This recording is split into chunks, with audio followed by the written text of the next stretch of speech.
Hi, and welcome to Virginia State University's Randolph Farm. Today we're going to be talking about salsa, one of the crops that you use to make salsa. Things like onions, tomatoes, and peppers. Right beside me here you see some onions. These have been growing now for 3 or 4 weeks. They're an early crop. The tomatoes and the peppers are more of a summer crop, the ones that you're thinking about planting right now. Now let's go look at those and see how we plant them, and I'll give you some tips that might help you. All right, we're thinking about tomatoes, especially this time of the year as it warms up, and we've got a flat of beautiful tomatoes here ready to go in the ground. The soil temperature is high enough to plant these now. I like to have some nice tilled up garden soil like this that's had maybe compost tilled in, a couple inches of compost tilled in, or we can put it in the planting hole. This tomato is ready to plant. What I like to do, tomatoes will send roots all the way up and down the stem that you bury. So I'm going to take those bottom leaves off, and the way I like to do it is dig a nice deep hole here. Get a little bit of this compost material, put it in there and mix it up very well.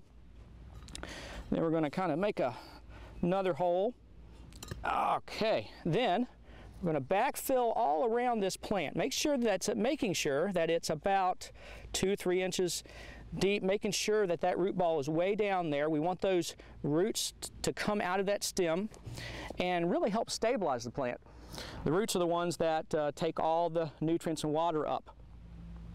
Then, speaking of water, that's the next thing we need to do, is make sure that we get water around this new transplant.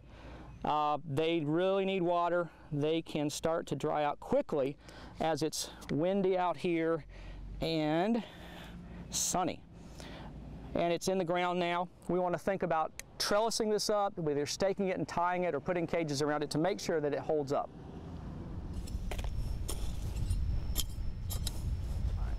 Well, this soil is pretty good. We're lucky to have good soil here that we've built up over the years. If your soil is not quite this sandy and has a little bit more red clay in it, you might want to add a little bit more organic matter than I'm talking about here.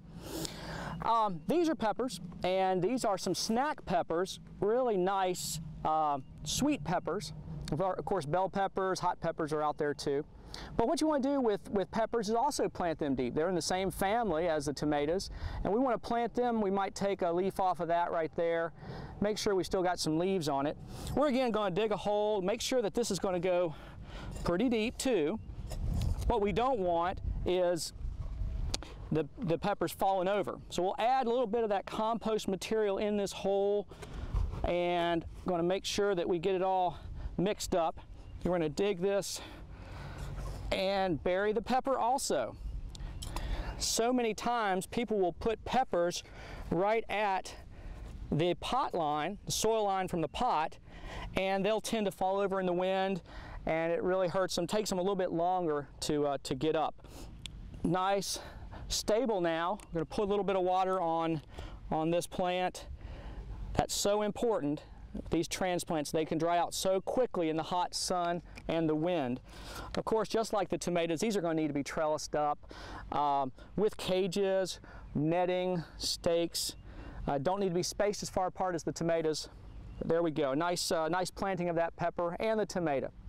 Well, for more information on any of this, please contact your local cooperative extension office.